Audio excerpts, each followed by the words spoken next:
In this episode tonight, coming up, it's more chat about football. Hello!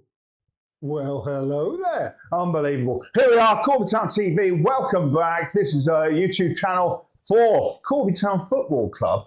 And hit the subscribe button, the like button, the share button, and notification button, and you'll never miss out on all this wonderful information we've got to share with you about the wonderful, well-known, internationally renowned club, Corby Town. Corby Town Football Club is international and it's well known throughout the country. I think I've just said that. Now, we've got some great stuff for you tonight. We've got an interview after the game that happened on Saturday. That, of course, was and we have to put this in ellipses, 7-0 victory over Long Eaton United. Yeah, a bit unexpected, to be honest. Yeah, but great goals. There's goals already out there. Highlights already out there. It's great to watch. Yep. Some wonderful goals, well-taken goals. And it was great to see the team victory and coming back. Well, not really, because the week before they won 3-1. But it did feel as if they'd put something to bed that afternoon. Yeah, you kind of think, and what's done is done, but you kind of think if we had those front three against Corn, I think we'd have seen a different game. Yeah. Different game. So, yeah, we still don't know what's going on with the other game that's been called off. We haven't got a date for that yet. That is, of course, against Walsall Wood. Bit of news for you. Go on in. The game was called off Saturday. And the game tomorrow is called off. Unbelievable. 3 games they've had to call off because they haven't got players. Just drop out of the league. Now, it's not the views of the football club. They are my particular views and my views only. But please, just get out of the league. And then we can strike off all the points that every other team has won. So, yeah, that'll help us, won't it? I don't think it affects us too much. Worcester and Sutton Coldfield would be the teams that would be a point worse off, I think. All right. But, yeah, we can't go on like this. And as somebody pointed out on the website, no, there's a page on Facebook, the Midland Division Forum. Okay. Yeah, pointed out today that soon we're going to be so far into the season that we won't be able to catch them up. But as somebody else pointed out, well, you know, they still have played more games than the likes of Anstey. Yeah, that's because correct. Anstey had so many games called off due to weather and because they were playing in cup competitions, which is weirdly we mentioned Anstey because that's the next game for Corby. That is. Tomorrow night. We're filming this on Monday, so there'll be highlights. I'm guessing. Are you going? I shall be there. And we'll have the game's on. If the game's on. Now, this is it was touch and go with Corby Saturday morning, wasn't it, because of the rain? Yep. It's been okay today, but it's certainly not been warm. So there won't have been any evaporation of the water vapour from the pitch. But it seems to be settling and it's very cold. It is indeed, yeah. I think the problem area is down in that bottom corner, down by the tunnel. And they are struggling to get that in ship-shape fashion, really. And I think they have the same issue at Anstey because they have a river at the bottom of their ground and the water's just not flooding away quick enough. Flooding away, what's the word? Draining away quick enough. So, could be touch and go. It would be great if Corby can play the game. And, of course, if Corby can get a victory, that will be tremendous because it puts pressure on all the other clubs in the top 5. We're looking at top 5. Whatever we finish, it's got to be in the top 5. Don't want to sound like Trump because he's a muppet. But, that's where we want to be. He is, though, isn't he? I don't know. No comment. All right, okay. No political stuff on this channel, please. Oh, it's not political. It's American. Fair enough. Right then. Anstey tomorrow. You're going. We'll see some highlights from that. And then the next away game is away at Darlaston. And I didn't know where it was. I thought it was in Derbyshire. It's not. No. It's right in there. It's near Wolverhampton or Birmingham IKEA. And not far from the other team that call themselves the Steelmen, Bilston. Okay. It's in that area. And, looking forward to a game there. It's still going to be a tough game, though, isn't it? Yep. They are in the playoffs. They are, and they've had some good results. And I don't know what their ground's going to be like. No idea, Chuck. No? No. You've not been to this one? No. Wow. New one for me. Woo! Which means I'll probably also get to write a piece against the ground and tell you exactly what I think of it. Yeah. Anything else? He always says that and he puts me on the spot. Well, which is a wonderful thing. The ladies didn't play at the weekend. The youth team were due to play tonight. They haven't played either. So, what do we do? Should we wrap it up? No. I did buy the MPL this week. Oh yeah. Or NLP rather than non-league paper, just to see. Because I think what I wrote this week for the newspaper goes out on a Sunday morning. You usually pick it up there, and I think it's certainly in the shops. But I just wanted to see what I'd written and what was actually printed, and it was all exactly right. But they got a mix up with it. It wasn't me, because when I looked at my notes, it made sense to me. But they did take out the scratched out, redacted. That's the word, redacted. The line about the keeper, who was tremendous at the weekend. And she played a wonderfully good game and was fair to everybody on pitch. So there. Say no more. Yeah, well done. Got to give them up the referees when they are good, but we give it out when they're bad. And we've known quite a few bad ones, haven't we? Yep. So what else has happened this week? It was nice to see Michael Chong in the watching this Saturday afternoon. Ex Corby Town player, also played for Rothwell. He's also a member of the fire service, or certainly was, but a good player in his time, scored a lot of goals for Corby Town. There you go. But we've got some interviews, have we? We have, yes. This is where you're now going to see an interview with the Raj man of the match hat-trick boy, who I think has got 14 or 15 goals this season. Now, I looked at this on the football web pages, and it does say 14. So that's his total this season. So well done, Fletcher Toll. Wonderful performance. It is. So what we're going to do now is we are going to watch Fletcher and me. Here it is now. Straight to video. Obviously, a great occasion this afternoon, getting a match ball. It's all being signed by the lads in the dressing room, which is tremendous. Yeah. But how are you feeling after that? 7 goals victory here at Steel Park. A great victory and a great performance by everybody on park. Yeah, great game. We knew coming into it was going to be a hard game and a tough game, with obviously the pitch not being the greatest. Pitch inspection this morning. Luckily it was on. Lads turned up and got the win. Obviously, yeah, you've got to say to the volunteers, to the ground staff here, to getting the game on was quite a challenge. Yeah. It might have been lovely and sunny in the afternoon, but it was a bit wet at 9 o'clock in the afternoon, but 9 o'clock in the morning. But yeah, tremendous. Now, obviously, I didn't see the second goal because I was too busy writing up the first goal. So talk us through what happened. That was just a long ball over the top. Centre-halves tried to shoot it through to the keeper. Keeper's come out. I've just towed it past him. Keeper's then scrambling, basically. But, yeah, that keeper doesn't like playing against Corby Town. No, I had self-hurt. Yeah. He's had a bit of a stick. Yeah. He's had a couple of red cards. He's managed to stay the whole 90 minutes today, but you put 3 goals past him. And you've got to say the third one seemed to be the most exceptional goal of the game for you. Oh, for me, yeah. Just running behind, one-on-one with the keeper. Slot it away. How does it worry you that somebody's come off the bench and scored a brace? Ruben Marshall, it's great to have him back, certainly, but he's on your coattails now, isn't he? It's not a worry. We'll strive for goals, and I like to see Ruben scoring, so it's the main thing. And obviously, Ruben will be now chatting to me in the bar and saying, I need to come back on the on Corby Town TV and have a word with you all. Yeah. But it's just great to see him back. But a great team performance. And how do you feel about playing with?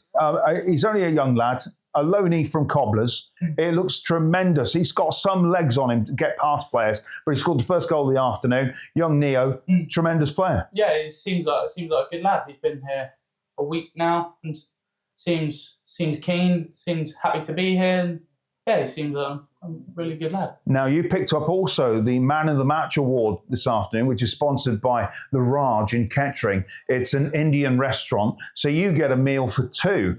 What are you going to have? Oh! Starter, come on. Just get mixed out. Just get a load of mixing stuff. Mixing stuff? Yeah. And then a main?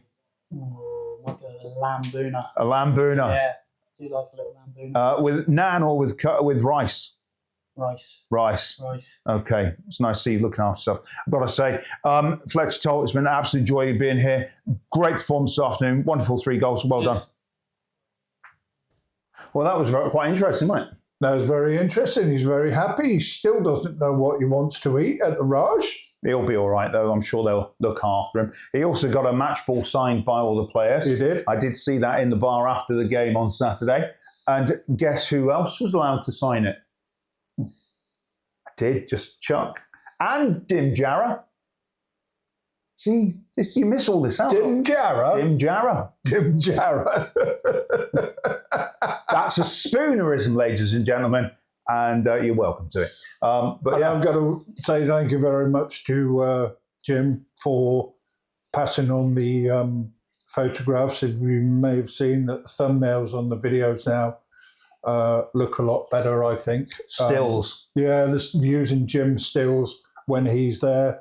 They're excellent. Adds a bit of, I think, quality to it, And I've put the sponsors on there as well, so when people see it, instead of it going right into the video, you have the sponsors there straight away, So if you want to get sponsored and you want to get your name out there, get in touch with the football club. Most certainly. Go contact Corby directly, Corby Town, directly at info@corbytown.co.uk. If you're a sponsor, you want to get involved with sponsorship here at Corby Town, use that email address.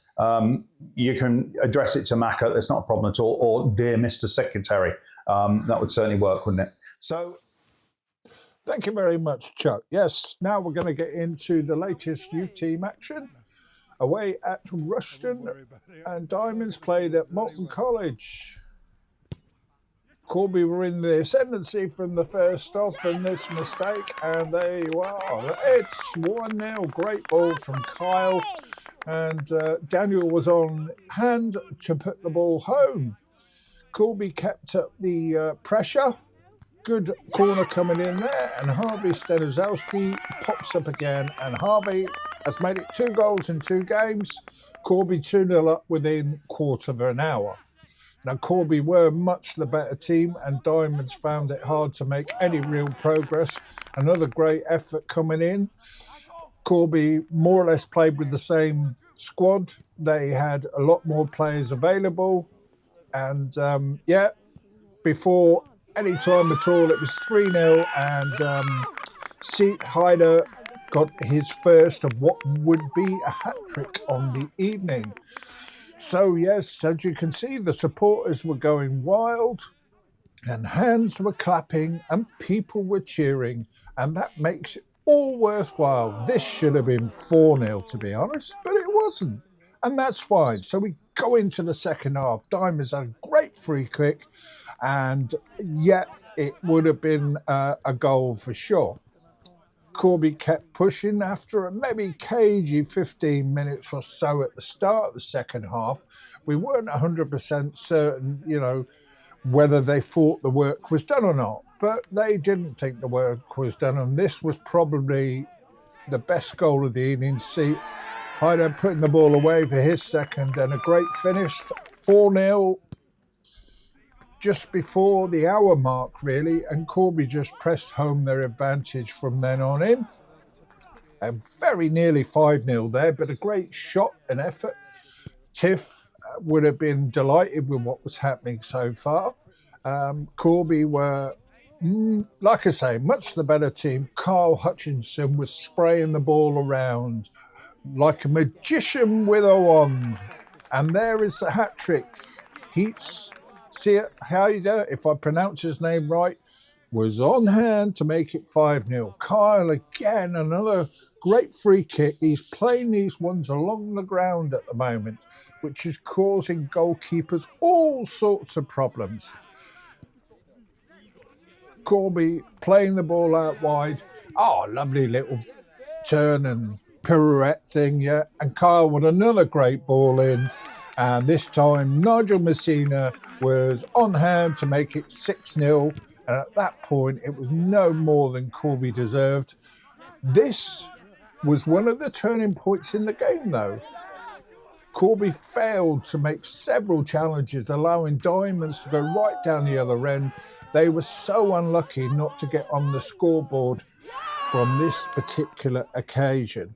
Now, was that a sign of things to come? Well, maybe it was, because the last 10 minutes or so, Corby took the foot off the gas. I mean, really, that should have been 7, although he got caught out. Corby still coming forward a bit, but they had started to take their foot off the gas for sure, come around the 78th minute. And this was the first of Diamond's goals. And this is what Tiff and Colin would have probably been put their head in their hands and going, what has happened? What has happened? Because it was now 6-1 and we're into the final 5 minutes, and bizarrely, Rushden were able to get themselves back into the game. Yes, back into the game, 6-0 down. Oh, how can you get back into the game at 6-0 down? Well, they did, because a short while after that, Diamonds had a third. And there was people all around me thinking, wow, this could be a comeback. But no, it wasn't. And it finished 6-3. Wow. It's always good watching the under-18s. And it's nice to see them score an awful lot of goals. Yeah. But you've got to be thinking about your concentration levels if you let 3 goals in towards the end of the game. Yeah. And I'm sure that that's what Tiff and Colin are going to be saying to the players. But, you know, you can't berate them too much. They'd already won the game. There was 6-0 up. 6-0 up, you know. But you never know what goal difference is going to be like at the end of the season. That's the key, and you can't keep playing games against the top teams and giving 3 goals away in the last 10 minutes. The only saving grace is Diamonds haven't started the league very well. But Young, and if I get his name wrong, I do apologise. Heder, I think his name is, or Hyder, scored a hat-trick, and he scored a few goals from central defence. So, no game this week, but we'll keep you up to date with all the fixtures. They are in the usual place, and you'll probably put a link here somewhere, Michael, just letting people know where that link is to keep up to date with the fixtures. So, we had the chance to interview somebody who doesn't awfully get a lot of attention here at Steel Park. Sits on the bench. I've seen him at away games taking notes. He is the father of an ex-Corby Town player. I wonder who that would be. Who's now playing at Spalding. We're talking, of course, about Ray Warburton, and he does a lot of the pre-kick-off training and running of the lads and all that kind of backroom stuff to make sure they're getting fit and they're in the right position. But it was nice to have him in the what would you call it? In the studio. And this is what happened when we spoke to Ray. Well, it's a first time. It's a debutant here on Corby Town TV. Ray Warburton's joined us from the bench. And that's your position on the bench, isn't it, Ray? On the bench, yeah, just helping out the gaffer and guys and enjoying it. Doing a bit of training pre-kickoff. Yeah, a bit of the warm-up and just helping generally. Good group of lads. And I really enjoyed it, to be honest. And you've played and been at other clubs. I think the biggest being Cobblers. Yeah. And first of all, how do you find it here? A team not as large as Northampton Town, but still there's passion here. There's desire here. Yeah, I mean, obviously I played in the Football League, but my lad played here, as you well know, Sam. Left back for about 3 or 4 seasons, and I came to most games, especially at home. So I know the club well. Don't know a lot of the people, but all I do know is for this level of football, it's a big club, and it's quite nice to be part of it. And obviously, how's it for you feeling with your connection with Northampton Town, seeing a Loney on the pitch that's doing so well? I don't think I've ever seen anybody as quick as him on a football pitch at Corby. Yeah, I mean, it's took a bit of work to get him here, but I'm really pleased for him and obviously for us because he's benefited us, and we've seen him in 2 games. We know what he looks like. He's only 17. Hopefully he's got a good career ahead of him, and hopefully we can put some learning into him in his younger years, and it works for both parties. So fair play to Northampton Town for letting us have Neo. Hopefully we can have him for a little while longer. Yeah, big game coming up Tuesday, of course, away at Anstey. How do you think that's going to play out? Because it certainly feels like, there seems to be maybe top 7 teams in the league are kind of breaking away from everybody else. It seems like the top 5, certainly top 5 teams, all won today. Yeah, I think we know that Anstey are going to be a tough side, irrespective of how we're doing. We know they're going to be at it.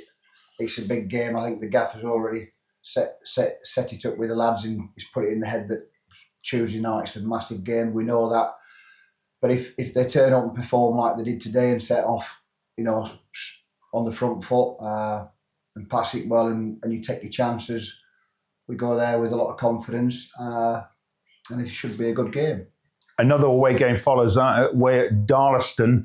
I don't even know where that is. Well, it's somewhere in Derbyshire, isn't it? So we don't know what the pitch is going to be like, but they're not as high up the league as some of the opponents we've had in the last couple of weeks. So still going to be a tough game, though. I think most games at this level are tough. You don't know what you're up against a lot of the time. We've got a lad who does the scouting, he's very good, and so we get a lot of information around that, but you still don't know how they're going to perform on the day. But if all our lads are ready and up for it and start properly, I think we're a match for most teams in this league. And hopefully we'll do well for the rest of the season, but I'm sure we will. They've got a great work ethic, good bunch of lads, very trustworthy. We just got to keep putting out the performance. Fletcher always says in interviews that it's great having the 12th man there, the fans. Yeah. And from somebody that's on the bench, somebody that does the training, pre-kickoff, how do you think the fans support and give any kind of support and help to the players on the pitch? Is it that important?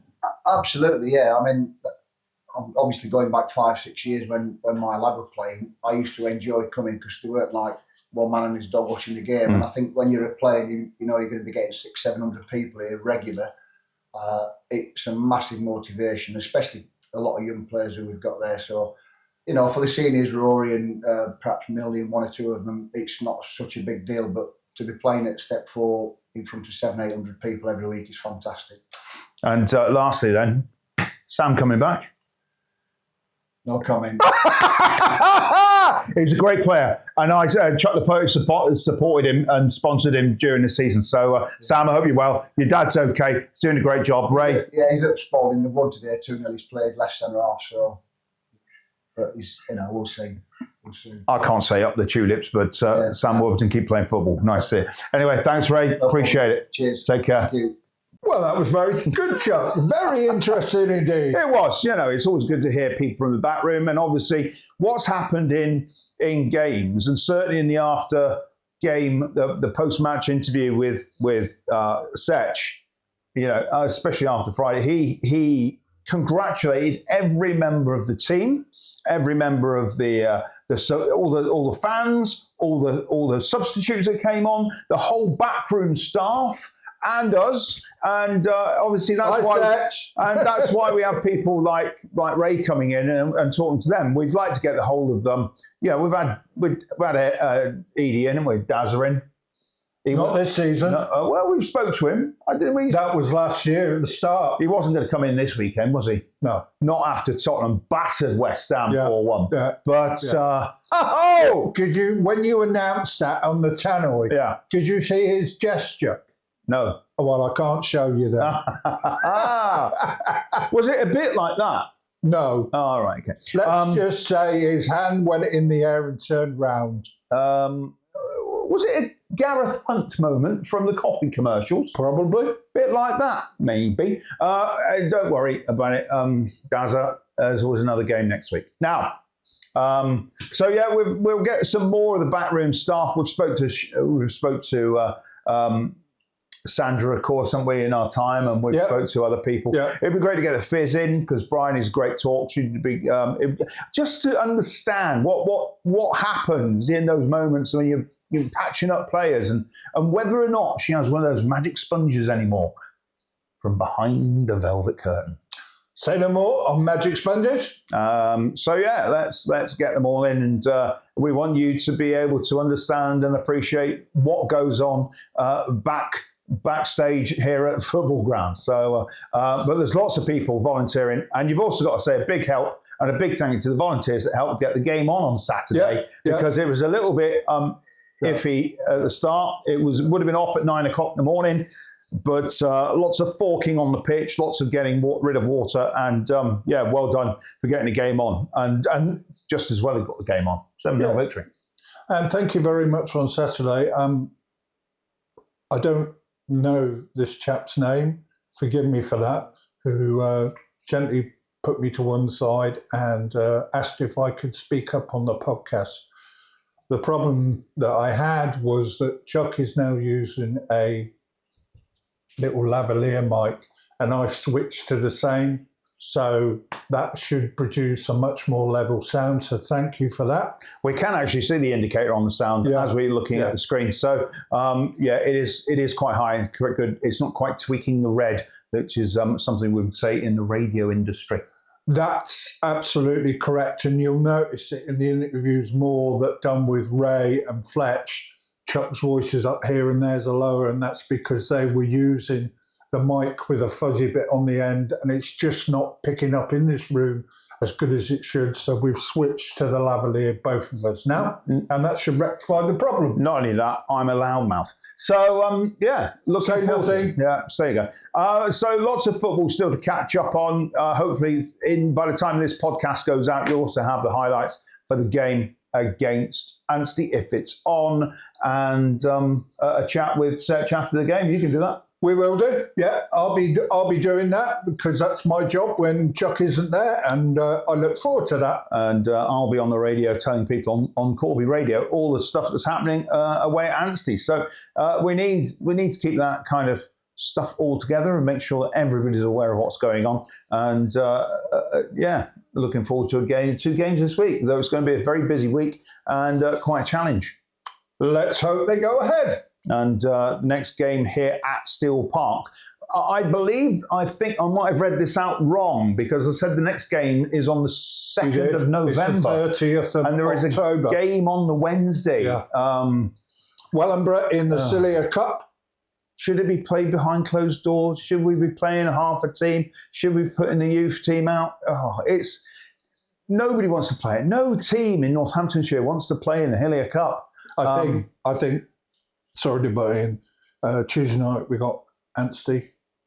We're away to another team in playoff position, Darlaston.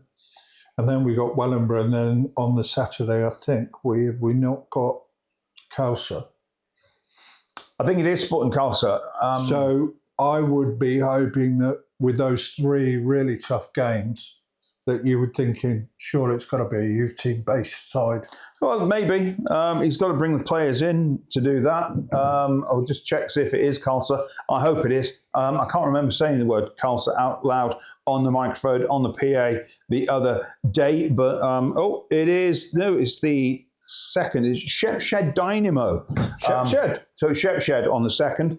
And this is where we looked.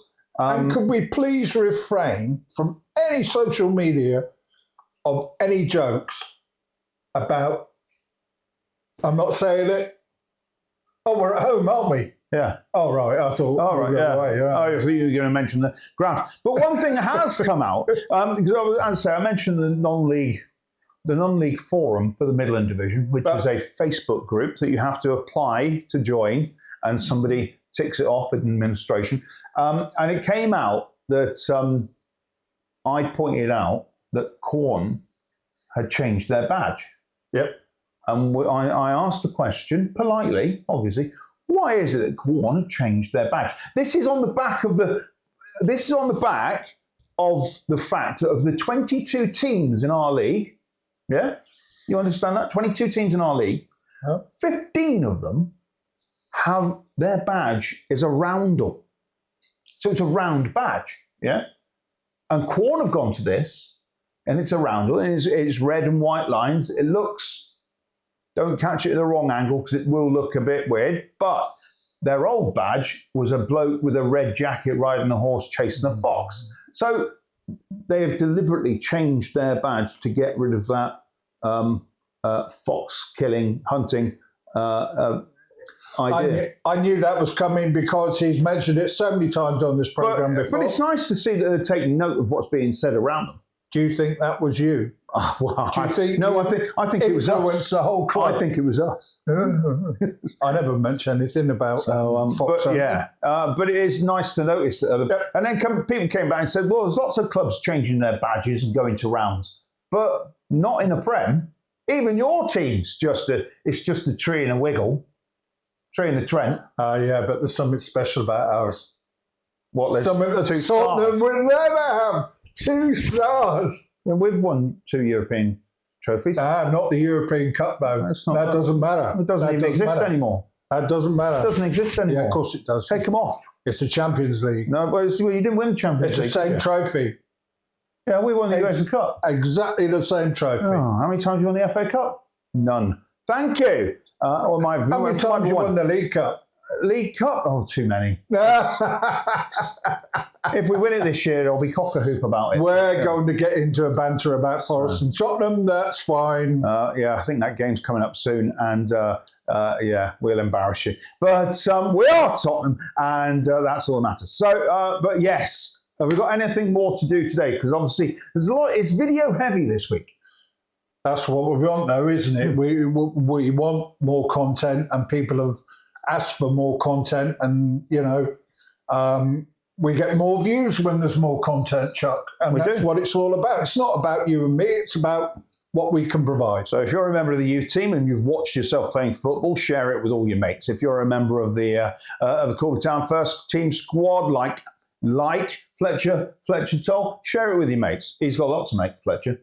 And anybody else that deserve it, I think that it's good to mention Ross Durant, because he clean sheet for him Saturday. Mention it to all your mates and share it with all your mates that you used to play with at Long Eaton. Why not, indeed? Because they'll love that, won't they? They will.